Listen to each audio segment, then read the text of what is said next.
Ladies and gentlemen, welcome back to Gotham City. I'm your host, Levy Rozman. This is a podcast where I talk to people who live in the chess world on the 64 squares and also beyond them. And in this episode, I am extremely excited to be speaking with Gukesh D, aka Gukesh Dommaraju from India. Gukesh is 16 years old. He was the second youngest individual to get the Grandmaster title at the time, only 17 days away from the record set by Sergei Karyakin. Now, obviously, he is third, as Abhimanyu Mishra broke the original record. Gukesh had a dominant display recently at the Olympiad. He was on 8 out of 8, and he finished with an individual gold medal with 9 points out of 11, leading his team to a bronze medal finish in Chennai. In this episode, honestly, I'm blown away by his mindset, his confidence. He has a killer instinct, and it was amazing to just get to talk to him for an hour before he goes back into the chess world, trying to win as many more games as possible and hopefully becoming the world champion someday in the future. I hope you enjoy. Gukesh, thanks so much for joining today. Thank you. By the way, I don't want to call you incorrectly throughout the recording, so I just want you to tell me right away. It's Gukesh, right? It's like we should call you Gukesh. That would be your first name, right? Yes, Gukesh is my my first name, but yeah, you can also call me Guki if you like. Okay, sounds good. That's what friends call me. So. Guki, you said? Yeah, Guki. Okay, got it. Oh, now I'm interested in some of the other nicknames. I have to say, it's a little bit confusing. I never understood why you only had one letter as the surname. Why couldn't they put the whole name? Is that just how it was signed up originally, or is that common in India, or it's not very common? So yeah, it's very common in India. So the thing in India is that we have one name mostly, and the second name is mostly either a family name or a father name, and we say it's the first letter is like initial. So if you see Pragnananda's name, Yeah. it's Pragnananda R. So R stands for Ramesh Babu, and in my case it's Dommaraju. D stands for Dommaraju, and it's my family name. So yeah, we use only the initial letter. Okay, I see. Is that just a case by case basis? Because obviously you know we see Sagar Shah. He's not. Like, there's no S or there's no, or like Nihal Saran, like it's always just been his full name. Is it just if a name is very long, or is it just specific? In some cases, you shorten it, or? I think it's more of a South Indian thing. Sagar Shah is more of Okay. like he's not from South India. I think in South India, especially Tamil Nadu where I live, I think it's very common to have only the first letter as the second, name. I see. Okay. I'm glad I asked. There we go. I just learned something. I've always been fascinated. I don't know if you've ever seen what I said about your name, but I always found it very interesting and mysterious. It's just one letter, and there's a great movie called The Grand Budapest Hotel, and there's a main character named Gustav H. So I really enjoyed calling you Gukesh D. You just have one letter as the last name. I don't know. It's very interesting. I think in India and from China, people struggle with which name goes first, because like Ding Liren is the same thing. I mean, a lot of people they think that the first name is Ding, but technically it's not his first name. So, but in your case, so that I just wanted to ask. So I was calling you the right thing. Perfect. Well, we are how many days now? Maybe 5-6 days or something removed from the Olympiad. How has life been for you? Have you had media and just tons of contact and requests ever since it ended? Like, have you just been super busy? Yeah, the Olympiad ended like 3-4 days back, I think, and it's been really hectic actually. Like some interviews, and yeah, we had some family plans also. How are people? Yeah, to tell me all about it. How are people contacting you? I mean, is it just because I'm assuming you haven't yet had a manager? Do you have a manager now? Like, what has that been like? I don't have an official manager, but my father manages like literally everything apart. I mean, uh, surrounding chess. So yeah, my father is yeah the one who manages everything. So. Got it. Has it always been that way? Like traveling to chess tournaments and just managing? It's common, right? It's like your dad and um, Yeah, I think from the start it has been the same. And okay, I mean, I'm comfortable with my dad managing everything.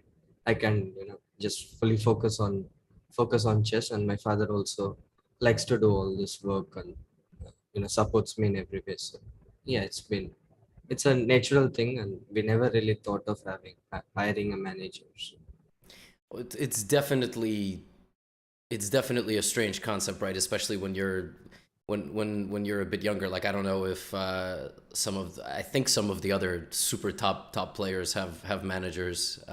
Actually, I know for a fact they do because I've tried inviting them to podcasts, and then it's like contact the manager. In your case, I didn't know how to reach out, and I just saw we follow each other on Twitter. I said, okay, I'm gonna send a message. Do you manage your own Twitter, or is it the same thing? Your dad meant like does the social media as well? I didn't know if I was no, contacting you or somebody else.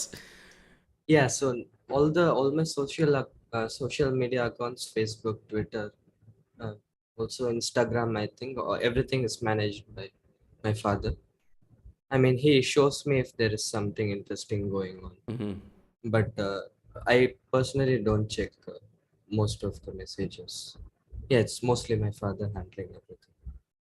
Understood. How do you spend most of the day? I mean, at this point, obviously, it's hey, we got a contact from this bozo to get a podcast interview. I'm sure you're gonna go to some, you're gonna go to some Indian media and everything. But like, just day to day, what are you up to? Anish Giri told me that at the level you're at, it's chess all the time. It's just looking at you just broadcast whatever games are live in Europe, in Asia, whatever. You just scrolling through. So what's a typical day like for you in terms of just studying and being involved in chess? Well, as a chess player, I mean, you probably know how it looks like. Yeah, we wake up. I mean, we sit with chess, and it's basically the whole day is gone. So, uh, yeah, it's mostly about chess. And okay, I mean, after tournaments, I take 1 or 2 days break regularly, but I never stop following games. Like even if I'm on a break, I just open follow chess. And I just scroll through the games. Otherwise, it's of course more serious and structured. You scroll through random league games. You scroll through Mhm. just to see interesting opening ideas, just to see who's doing well, that kind of a thing. Yeah, yeah. I mean, it's following a lot of games. You get to know a lot of players, and also like you'll be surprised how many very interesting opening ideas you'll see by just following random open events. Also, I mean, even not very many very strong players sometimes show a lot of very interesting opening ideas. I just keep in mind, and then I check those which I find interesting later. So, Yeah, it's a very interesting point. I feel like in some of these open tournaments that you've been playing at, for example, there are some super interesting ideas that might even be too risky to play at, for example, Tata Steel or some of these other closed top level events. yeah. Yeah, I definitely agree. Do you have any you remember that you really that caught your eye and then you wanted to add? And you say, oh, maybe I'll try that one day, or do you try to just come up with your own ideas? Obviously with engine, with trainers. Yeah, mostly okay, when I'm working, I look for ideas myself and with trainers, of course. But yeah, I remember sometimes I just saw some games, and I even used some ideas, I think. Not sure about the exact idea of the game, but I just saw some game, and then I remember even recently I won a game just by following a follow chess game randomly. So, just yeah, some random tournament. yeah. Like as I said, there are a lot of interesting ideas, and one I think recently one really caught my eye in the Rosolimo, and I used it in one of my games, and it it was it went very well. So, Rossalimo on the black side. yeah, e4 c5, this knight f3 knight c6 bishop Yeah, b5 from black yeah. side. I just meant because Rossalimo, I mean, I guess I don't know your repertoire with white as well, but I've seen you play knight c6 with with black. I think wasn't your game against Fabiano Rossalimo? Yes. Yeah. So it was Ruslan. yeah. Actually, that's obviously I have a lot of specific questions about the Olympiad, but one of the questions that I'm most interested in is when you have a rise as fast as yours. First you're like 2600, you're like 2500, 2600. Correct me if I'm wrong. At that level, you're still not always playing against 2700s. So when you're that level, 25, 2600, you might still study the games, and you probably do study the games of Magnus, of Fabiano, and you can use their ideas against 25 and 2600s because you're still beating them. But now you're you're top 20 in the world. All of a sudden, you're playing those guys. You just played Fabiano. You just beat Fabiano. So is it strange to have to adapt? Because you might have been studying his games and using some of his ideas, and all of a sudden you're playing him. What is that experience like for you? Obviously, it didn't change you. You won, which is amazing. But have you had to go through that? Like, wow, I used to study all their games, and here I am playing them. Yeah, my coach Vishnu, he has always, even while studying their games, he has always told me that, we are studying this guy's game, but always remember that you will have to play against them someday. So mentally be prepared, not to really have a lot of admiration for the guy and so much respect that you just can't play against him. So he has always told me that whoever you play against or work with, you will have to play and beat them at some point. So yeah, but playing against them, it's a great learning experience, of course. And I've just played a top 10 player, Fabiano. This is my first classical game against top 10 player, and I know I'll meet all the top guys very soon. So yeah, even though I admire them, I think I have the I have the capacity to beat them. So it's more of self confidence. Where does that self-confidence come from? I mean, is it just, have you always had it? You just, is it like, where does it come from? You're just born with it? Because I've been confident too, but not right now. So I'm curious, like where you obviously you just told me, right? You've completely, you respect the player, you study their games, but you're also actively looking for, weaknesses, improvements. So where does that come from? I don't know actually. That's an answer. Yeah, but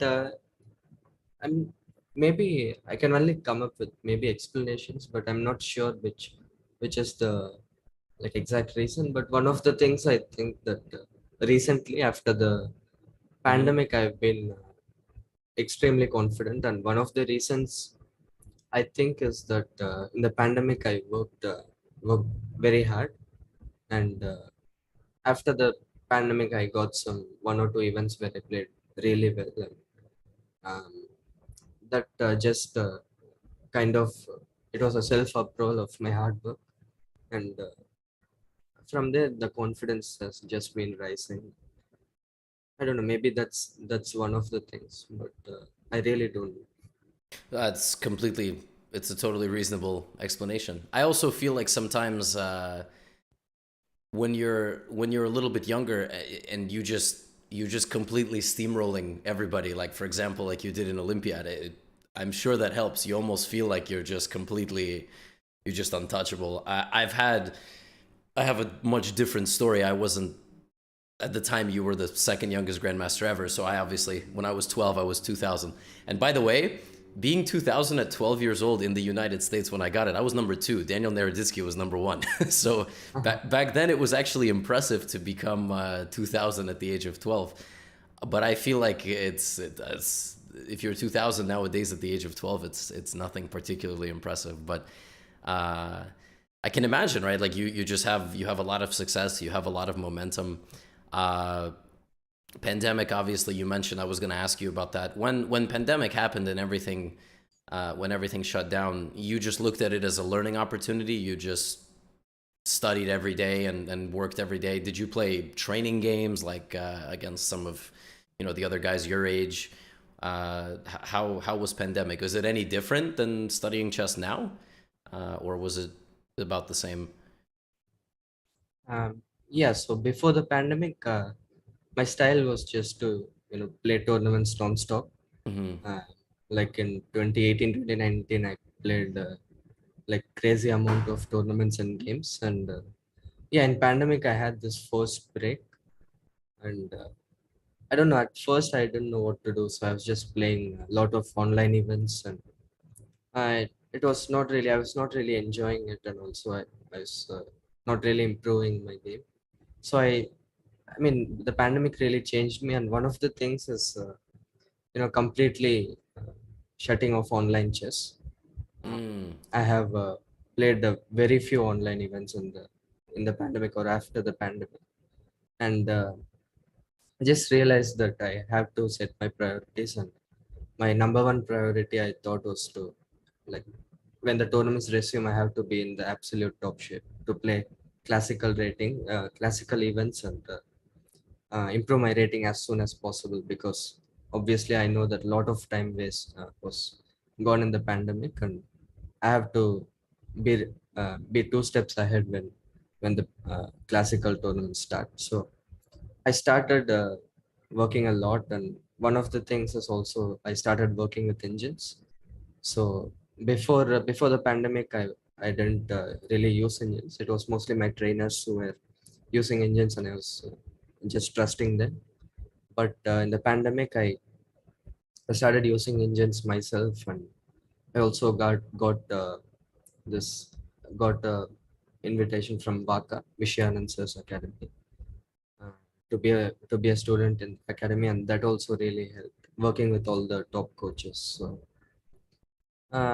yeah, I don't know. I think somehow everything just went my way in the pandemic. I saw it as a great learning experience, and probably if not for the pandemic, although I mean it was a very sad thing for the entire world. I mean, Yeah, of a lot course. of people lost their jobs and stuff like that. But for my chess career, I think it was a blessing in disguise. I i got to uh, think about a lot of things, change a lot about myself. And yeah, when the tournament started, I was probably 2 or 3 steps already ahead of my relatives. I say the exact same thing actually about the pandemic and the whole world shutting down. I think I've given a few interviews because people ask me about the chess boom. They don't ask me about becoming 2700, but I say the same thing. I think it was a horrible situation for a lot of the world, but for chess professionals, whether it's competitive like yourself or online creators, I think it's one of the best things to happen. It's very strange to sit here and say, so speak so negatively and sadly and everything. On the one hand, it's true. On the other hand, yeah, for a lot of us, it was a blessing in disguise. So it's strange. I'm not sure anybody benefited more from the world shutting down than people in the chess world, right? All of us. Some of Yeah. us, competitive, and some of us to make videos and all that. So can you share? I'm very curious, but I don't know if it's like a competitive secret. Can you share what it means to work with engines, or is that not something you can really, talk about? Or is everybody at the top kind of aware of what that's like, what it means to work with engines and improve? I think almost all the professional chess players by now, I mean, they're quite familiar and uh, familiar to how to work with engines. And for me, my it was usually when I started working with my current trainer Mm-hmm. Vishnu.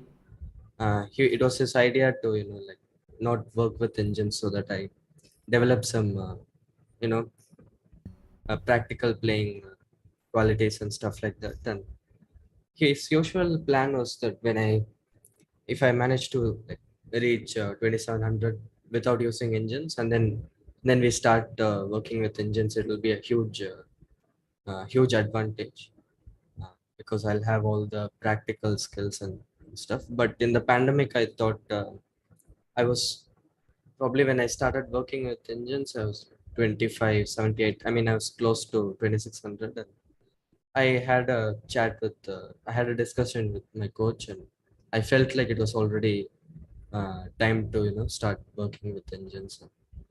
And we had a discussion. We kind of like discussed how we'll be working with engines, and how much time we spend, what kind of ideas we'll be finding uh, with engines. And as I was quite confident that it was already time, so Vishnu sir trusted me, and he said that probably if you feel it's already time, then it's better to start. And yeah, I think it was. I mean, almost all the grandmasters by now, I think, know uh, how to like work with engines and get the most of it by now. I mean, it's just not not completely trusting the engine and not fully uh, neglecting what it says, but you just have to, you know get what you want out of the engine. So it's also when you're understanding, or when you know yourself better, it's usually easier to work with engines, because like for example, in some positions computer says 0.00, you go and play the position and you're lost in the next two moves. So and when experienced players work with engines, that usually doesn't happen, because even when the computer says 0.00, we know that it's not 0.00 in a practical game. So yeah, Right. it's usually small things like this. Got it. Yep, that makes sense. I've heard people say similar things, but yeah, a lot of it is you must apply your own brain, Mhm. and Yeah.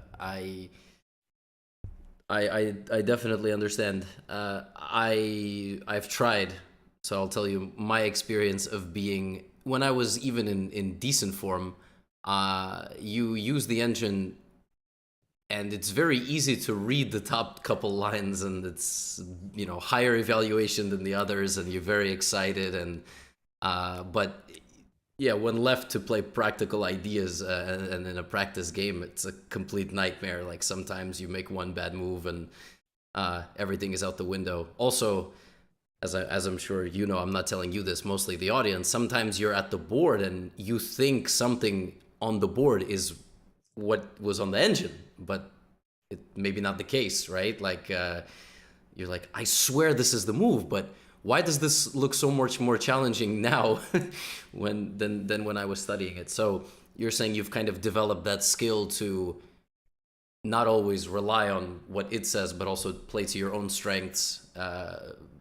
Set Yeah, practical. Yeah. yeah. I'm not saying like I've never made errors with engines. When I started, I had some games where I just saw one of computer's ideas and just played, completely trusted and played out of memory. And then either I was looking at a very similar idea in a different position, but it was not working here, or Right. as I said before, I mean, I did not understand the position. I thought it's just equal, and then I was lost. So uh, yeah, I made errors, but I think by now uh, I'm a bit more matured when working with computers, but you can never know, of course. I mean, yeah. Of course, you can never know. It's a lot of people ask, will computers end chess? But I don't think so. Not for a very long time. I think we can still extract a lot of benefits. I think humans are flawed.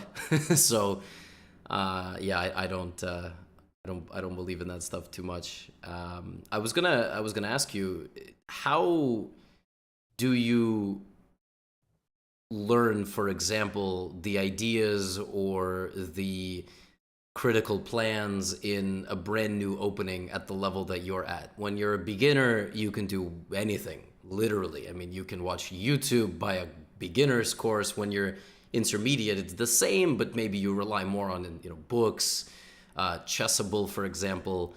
For you, what is the best resource? I mean, do you just have to dig through ChessBase? Do you work with some of the engine stuff, like to grasp an opening a little bit better? What do you do? I think it's mostly, yeah, as you said, at this level, you can't really um, trust. I mean, you can't really just watch some online videos and just uh, trust it because you're already more advanced than that. But for me, like when I mean, for me at this level, I mean, when most questions, you just know what you should be doing, but some positions are like kind of hard. And now with computers, all this, for example, with AlphaZero, this H4, H5, I mean, these new plans and new ideas and a lot of openings are kind of not very common for humans. And the best thing you should do, I think, is just maybe play some training games or but the most important thing is just to think about it. uh, why this H4 H5 does works here well, and why H4 H5 doesn't work there. And I think it's just these small things when you spend a lot of time thinking about it, and then you play against some strong opponents and see what why I mean why they think here these things are not good here and there, and stuff like that. It's uh, I think this is how people at this level understand stuff right now, or at least from me, it's the way it has been. But yeah, of course, I can't say that I understand everything. It's just there's still uh, an unbelievably lot of things which I completely don't understand. Like what? But it's uh, no different positions. It's hard to specify, but uh, of course, I'm not perfect. It's quite clear. Well, almost in the last in the last event. Obviously, I sometimes start these episodes and I have some sort of plan in terms of like structure, but I did just want to sort of freestyle a few questions right off the bat, because I feel like not only myself but other people are definitely quite curious. But specific to the Olympiad, you're from where the Olympiad was held, right? When my Yeah, my home is like 2 hours from the venue. So, you said 2 hours. yeah, 2 hours. Oh my. Okay, I thought it was like 10 minutes. Okay, Oh, okay, no. it's very big. I guess the region is very No, I mean in Chennai it's quite big, and also the place where it happened, it's not exactly Chennai. I see. It's in the uh, because it's kind of in the border of Chennai and some other districts. So. Okay. Okay, got it. So you were still staying at like some sort of players hotel or Yeah, I was staying with the team. Yes. right. Okay. Good. I when I first saw it, where you're from and then where the Olympiad is, I feel like this is a common misconception. You kind of see the same name, you think, oh, it's 10 minutes, but same thing. I mean, I live in the state of New York, but if you drive 6 hours, you can also be in the state of New York. New York is a gigantic state. So if you don't know that, it might seem, okay. Yeah, that makes sense. Uh, but when they made the teams for India A, B, C, uh, judging by your performance, there was no reason you couldn't be on Team A, right? I mean, obviously, hindsight is 2020. But were you more excited? Would you have been more excited to be board 1 for B than board 4 or board 3 for A? Is that fair to say? Like, you wanted to be board 1, I imagine. You felt like you were Yes. So the way the teams were made for the Indian team was they took average of 3 months, mhm. which was I think March, April, and May, but I'm not sure. In which 3 months when I started, I was like 26-14. So my average was quite low for the A team, but my current rating, of course, I should be qualified for Team A, and I thought it's fine. I mean, India B team was quite an exciting team, and like leading the team on the first board was something that I really enjoyed. And yeah, Team A I probably wouldn't have gotten board 1. So I actually thought that getting board 1 on Team B is much better than getting about 3 or 4 in teammates. And can you switch boards like in the middle of the Olympiad, or do they not allow? No, No. no. So Okay. board 1 it's usually fixed, but let's say you're on board 3 and then the second or first player wants to rest, you can go to board 2. I see. Only if someone's resting. So okay, yeah. Because I noticed, for example, U.S. team had 5 players. I think they were alternating sometimes who was board 1. Uh, unless Yeah, I'm. because when Fabi was playing, it was like Fabi and Levon. Mhm. And when Fabi was not playing, it was Levon on first board. Okay. Got it. Okay, that makes sense. Yeah, I also kind of got the impression that you on board 1 is a problem for for many other teams. Yeah, the B team was super exciting. I think with Adiban on fourth board and also Raunak. All of you guys are roughly the same age there. So are you active training partners or like sparring partners, or do you have to be a little bit careful also because in the future, you might be playing each other for championships? How does that work? Or do you just practice against each other because why not? Yeah, so for example, me, Preg, Nihal, Mm-hmm. Raunak, and Arjun, and also some other young Indian talents are part of the Waka team, Okay.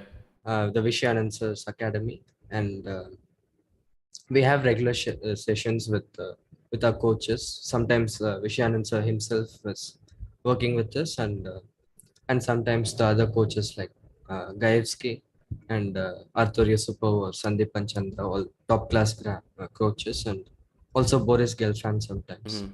So I mean, we all attend attend the classes together. We discuss chess a lot, but when it comes to like very intimate things like opening ideas uh, or like specific styles and stuff, I do try to be a bit careful. I'm not sure about the other guys. Maybe they work together much more than I do with them, but yeah, I have no problems discussing chess in general terms, but yeah, as I said, when it comes to intimate things, I try to be a bit careful. Understood. Yeah, and I'm aware that we are all rivals and we are all racing quite fast. We'll be competing against each other for a very, very long time. So Yeah, for sure. For now, well, I personally I enjoy just booting up and seeing who is playing where, and when these events like the Olympiad aren't happening, I always see you just in random tournaments across Europe. Well, frankly, winning them. The question that I was going to ask about that is, as far as I know, and I don't know a whole lot, but I know what people tell me, to make it into that top circuit, like Tata Steel A, for example, some of those closed events, it's an invitation only system, right?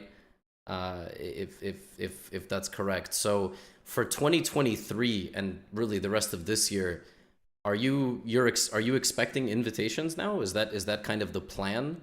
Are you done with those open tournaments? Because at a certain point that you are playing in Yerevan Open or whatever, it's negative value, right? I mean, you win the tournament, you gain 5 points.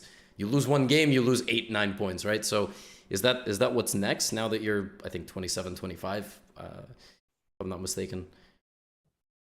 well, to be honest, when I was 2600, I was expecting invitations, but it didn't go the way we thought it would go. I mean, I was still not getting a lot. I mean, not getting any invitations for some reason. And okay, when you don't get invitations, you can't force it. So and I of course didn't want to sit at home. So uh, I just thought I'll play events and I'll I'll make the most out of uh, my chances. Okay, if I lose a game, I lose 8 rating points, then I'll try not to lose a game. So Simple strategy, yeah? yeah, I mean, so I mean, you can only make use of what you have, and what I had was open tournaments, and I tried to do my best there.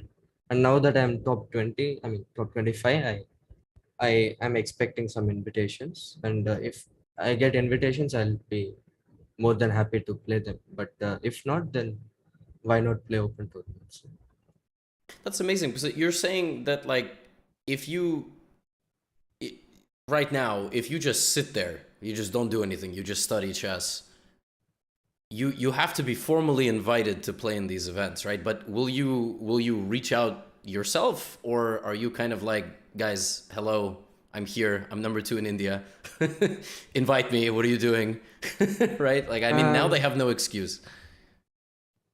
Yes, we did reach out for a few tournaments, but the first one I got was in BL this year, and I mean I can't really say it was a super tournament exactly, but okay, I mean it was something close. I mean everyone was 2650 above, and it was close to a super tournament. But yeah, other than that, I don't think I've really played a classical super tournament yet. So um, yeah, I mean I I think for by now I should be getting invitations automatically, but let's see.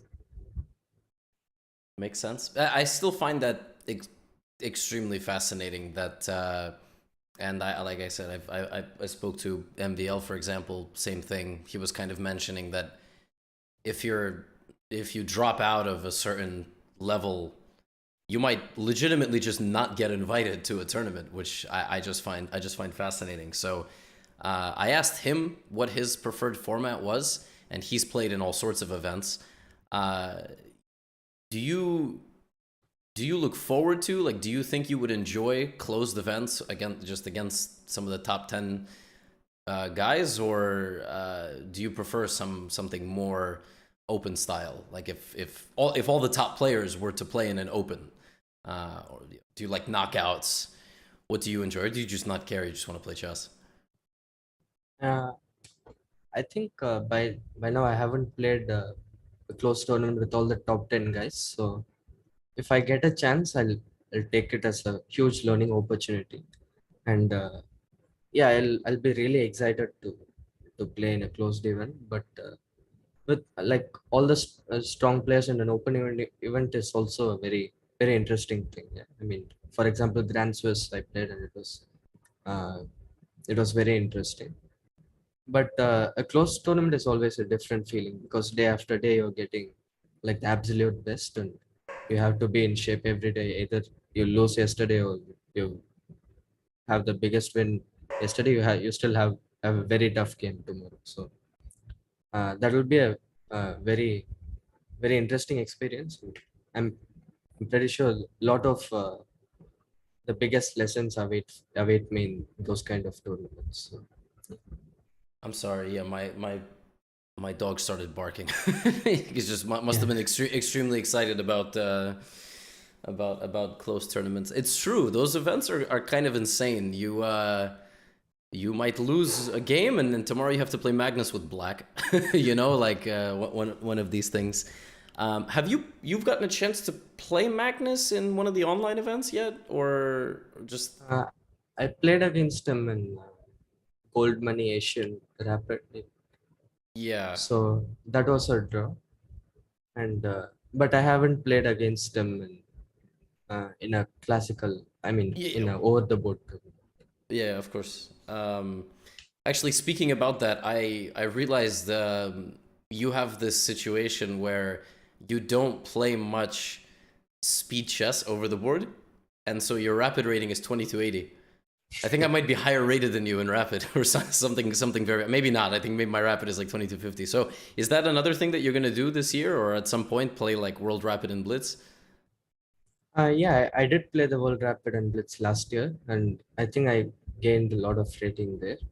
But as I said, my number one priority is classical over the board. But if I get a chance to play Rapid and it's not clashing with any strong classical event, then I'll try to improve my rating, improve my speed chess ratings as well.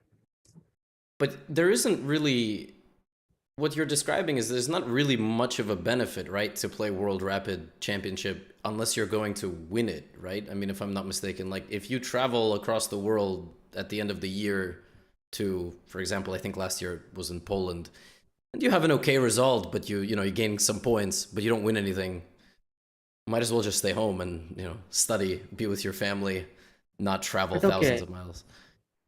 but I mean, there are, I think, a lot of positives also. I mean, you get to play a lot of strong events. I mean, Hmm. strong players, and gain a lot of rating if you do well. But of course, if you don't do well, you can easily tilt and lose a lot of rating.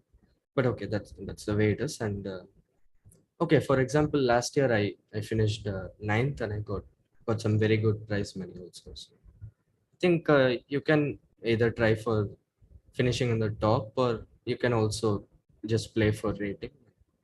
But the main thing is you get very strong opponents, and I think it's a very interesting experience because you play, for example, in Blitz you play, I don't know, 9 rounds a day. And Yeah. it's very easily you can just tilt and lose every single game. But those are very good learning experiences, I feel.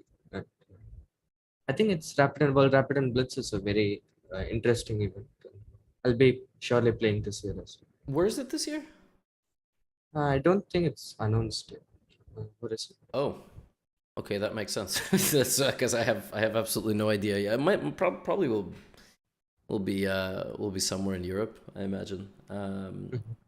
When you were playing all those events, when you were traveling and playing and whatnot, is that all out of pocket? Like you have to pay for that stuff? Obviously, you get some sort of conditions, right? If you're not from the country where it's held, just for the audience to understand. If you're one of the strongest players in a big open tournament, they usually will give you some free stuff. But at the same time, you have to. I mean, you have to pay for food, pay for airfare. So were you just kind of were you just paying out of pocket for that stuff while you were climbing the rating ladder? Um, until I became a grandmaster, I was completely it was I was completely sponsored by my parents. Um, but after I became a grandmaster, I got some uh, like I got one sponsorship deal with Microsense Networks, and yeah, they have been constantly. I mean, they have been partly reimbursing um, my travel expenses, Mm-hmm. stuff like that. But yeah, it's mostly just reimbursing uh, my finances, and um, other than that, I don't have any other sponsors right for now. Yeah, I noticed because when I played in Europe, there was a couple of very strong teenagers, or 11 or 12-year-old players from India, and I was looking at their tournament history. So prior to playing in the Czech Republic, they had played in Sharjah, or they played in the UAE. They played in other parts of Europe, and I just couldn't imagine. I mean, it's so many airplane tickets. It's so many hotel rooms. It's entry fee. Maybe there is no entry fee because Europe is much nicer to play chess than US. But I mean, my gosh, like yeah, you have to. It's so much money. I mean, just in the US, Gukesh, you're never gonna have to do this. But if you ever had to chase a GM norm in the US, it's usually like $1,000, $800 to join the tournament. Then you have to pay for a hotel. You have to fly. So just to try to get one GM norm in your 20s, it's like maybe $2,000, which is crazy. That's a crazy amount of money, um, which is quite unbelievable. So I can imagine it's. I'm glad you have what you said. Micro Sense Networks, is that Yeah, Microsense Networks. It's Microsense Networks? If you're interested, you check them out. Yeah, we don't have that here. I mean, there's a lot of players in the U.S. who are your age, and okay, they're not as strong yet, maybe, but they've been strong, and I don't know if they get sponsored. I mean, I know that for a long time, whoever was posting for Nihal had this the organic milk, right? Akshaya Kalpa, Akshay something. Kalpa. Yeah. So that's like stuff like that is pretty cool because we absolutely don't have that here. I don't even know. I don't know what American top players are sponsored by anybody, to be honest. Obviously Hikaru had the Red Bull thing. I know Tanya had also some Red Bull thing. But even our top players can't get sponsorship. So I'm glad that's becoming a thing. It's hopefully the more success that it is in India, obviously the better it's going to be for all of you as well. One thing I'm sorry I have to bring this up. It's also on it's based on the Olympiad, but I want to hear your thoughts on how to deal with the game like you had against Nodirbek and how to bounce back, stronger from that. I mean, that's a game that you're going to remember for a long time, but a champion, I feel like, will use that to fuel themselves to be even better, which I think you have the personality for that. Like, you already just like, that game will bother you, but you're only going to use it to improve. So yeah, can you kind of take me through that game? I mean, what was that whole experience like, and how you bounce back? Because I think that's what a lot of people don't. That's a skill a lot of people don't have. I don't have that skill. Like, I might have kicked over and punched and broken some things after a game like that. So, what were your thoughts kind of after that game and bouncing back from a game like that? Okay, I'll just say first of all that we are not different. I actually broke something after the game, but yeah. So how the game went, I mean, of course, I was completely dominating from the opening, and it was probably the most winning position I've ever had in recent times. And uh, like, I just thought that during the game, after the time control, for example, okay, he's going to resign in probably 2 moves, and I just thought, okay, +9, first Olympiad, 9.5/10. I was just extremely proud of myself. And then he kept on playing moves, Mm-hmm. and okay, I thought I'll just finish him by force. And I tried to find the best move in the position, while literally every move was like +3, +4. And uh, I spent a lot of time trying to find the absolute best way where I can give him no counterplay. I failed in that. I spent a lot of time, and then I got into time trouble. I squandered all my advantage, and then when he found this nice idea to put queen c to queen c5, and we were repeating at some point queen d to queen g1. I saw that Preg most probably will win rook against bishop in day, and I thought okay, even if I draw the match, I mean draw the game, the match is still in our favor. But somewhere deep inside, I just couldn't accept that I couldn't win such a position. And even though I knew that I probably squandered all my advantage, I still wanted to win, because as a chess player, I just couldn't accept that Yeah. I couldn't win the position. And then, okay, of course, in this state, if you play a game while you're just kicking yourself, and I played this knight f3, and after queen b7, I just realized the gold is gone. So it was a horrible feeling, and it's not the first time.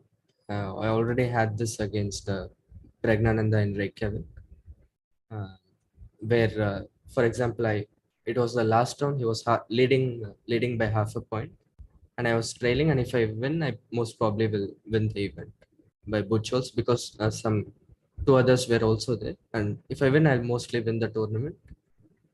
And I completely dominated from the opening. And I had a position where I couldn't even imagine losing, and then I just blundered checkmate in 1 or 2 moves. So it happened recently. And uh, yeah, I mean, this kind of things, I know that it has already happened to me, and it will mostly happened to me a lot of times in my career. And okay, I'm a professional. I can't just keep crying about it. My job is to come back. And yeah, that's what I'll be focused. Yeah, we all have different ways we cope with games like that. I'm a big believer in things like if things go super well for a long time, life will try to compensate. Yes, So I do believe in that. so that's one of the reasons I actually firmly believe I cannot play chess right now. I feel like whatever gods may exist, they say, okay, you're gonna be building this, YouTube channel and whatnot, but your chess play will be garbage, just absolute garbage. Emotionally, nerves, everything will just be terrible. So it felt, I don't know, it almost felt that way. And have you played Nordjurbeck before this event or never? Yes, we played when we were really young once. I think it was in Malaysia. It Wow. was a Karakan and it was a draw. I don't have the game, but after that we played in BL Oh, first round, yeah, and yeah.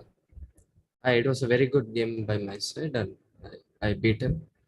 And yeah, and then this is our third classical. I see. Did winning in Beal do a lot for your confidence for the Olympiad game? Um, I think after 8 bar 8, I didn't need any extra confidence. So No, I know, but I mean, let's say if in that round you had been playing, I don't know, someone you had never played before. Yeah, I'm sure also winning, I guess, a couple months earlier. I like that though. Eight out of 8, you don't need any more confidence.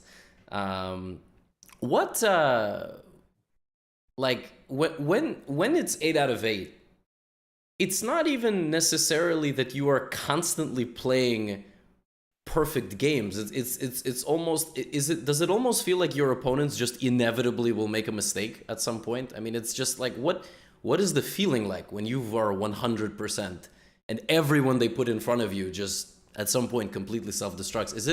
Is it a mix of you doing and causing practical problems for people, and combined with the fact that you've won every game? Like what is it? What did you feel when you sat across from people and they just you know just disintegrated in front of you?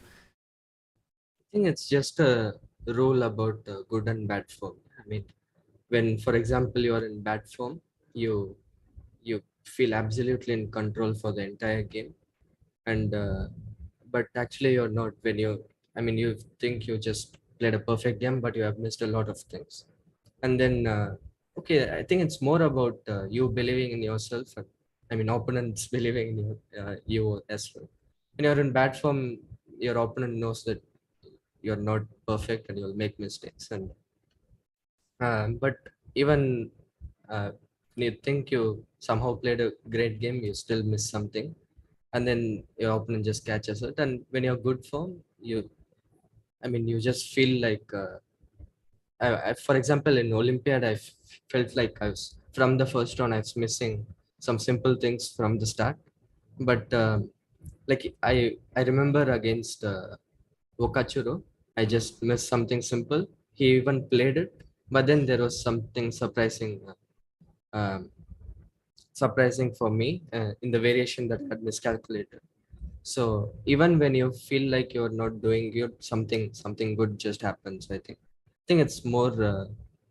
I don't know. It's more probably psychological, because your opponent thinks that you have something in mind, and it's somehow just there, because I don't know.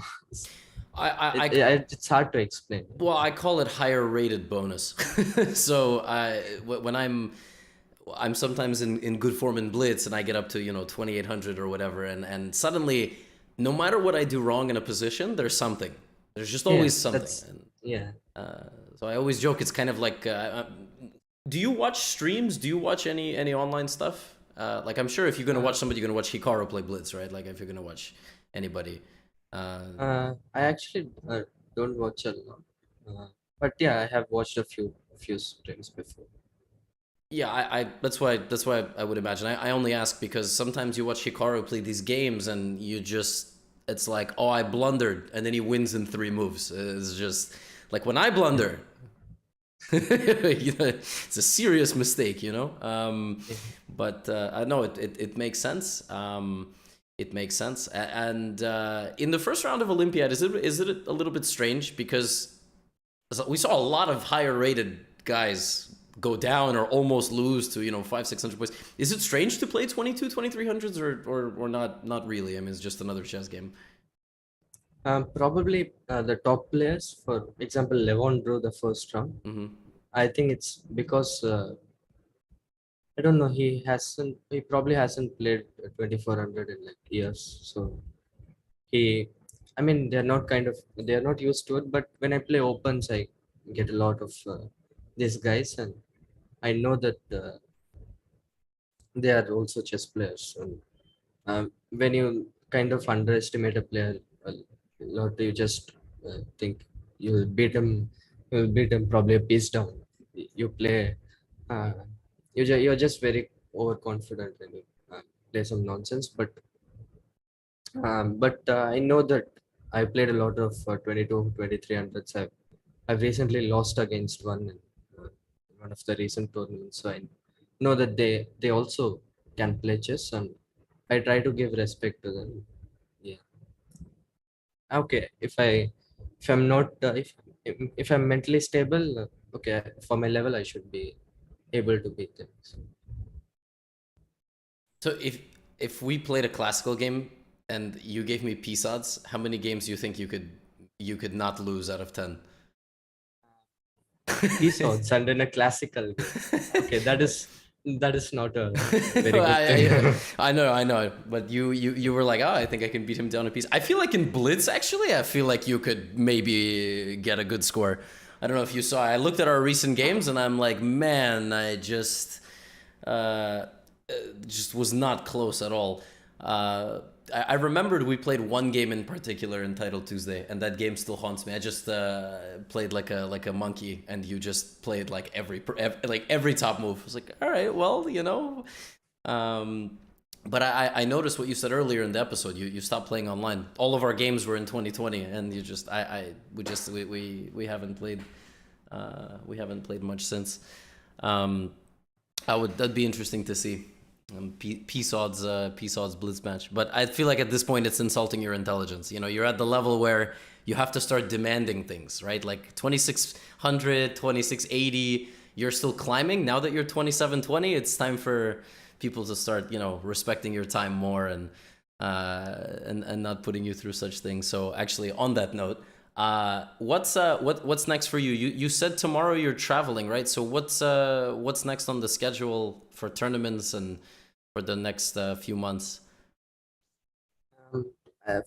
Tomorrow I'm traveling to Turkey to play in the Turkish league, and that will be quite a strong event actually. And me and Abdusataro are in the same team, so that will be a really interesting event. And yeah, after that, I think I'll take a break for a couple of weeks, and then I'll plan to play some events. I see. Oh, so as of now, there's nothing for October, November, and so on. October, November, I probably have something, but like Tata Steel Rapid and Blitz, which is happening in India. In India, right? Is that November? It's usually, or I thought that was in. I'm not sure about the exact dates, but I do know that there is something in those terms. Okay. Is Turkish league? There's so many leagues, man. I don't know what league is what. So Turkish league is a typical thing where like you get paid to play, right? Like I mean, it's there's like some sponsors or something. Is it one day or is it for a long time or? No, it's not like Bundesliga. It's more like a 12-round event. So it just finishes off in 2 weeks. I see. So you play 12 rounds in 2 weeks. Probably, yeah. That's the tournament is starting on 16th. So.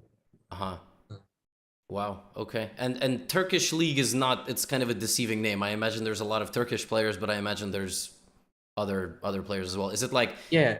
Is the name of the team the company sponsoring or something like that? Or? Yeah, it's some companies in Turkey, but they are allowed to like hire foreign players to play for their teams. I see. Are you board 1 or 2? Not sure if I'm allowed to tell. Oh, okay.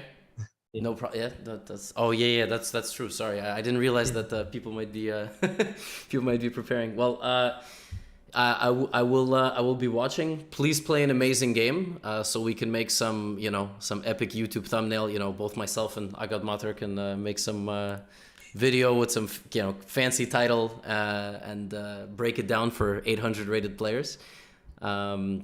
And yeah, I really appreciate your time today. I'm trying to finish up in 1 hour, and we're there in about 5 seconds. So listen, I've enjoyed so much listening to kind of your mindset. I think it's probably, besides your chess skills themselves, it's probably the strongest thing. And Gukesh, 3 years ago in Gibraltar, you sounded completely different. You sounded like you were 3 years younger, and you said you wanted to be the world champion.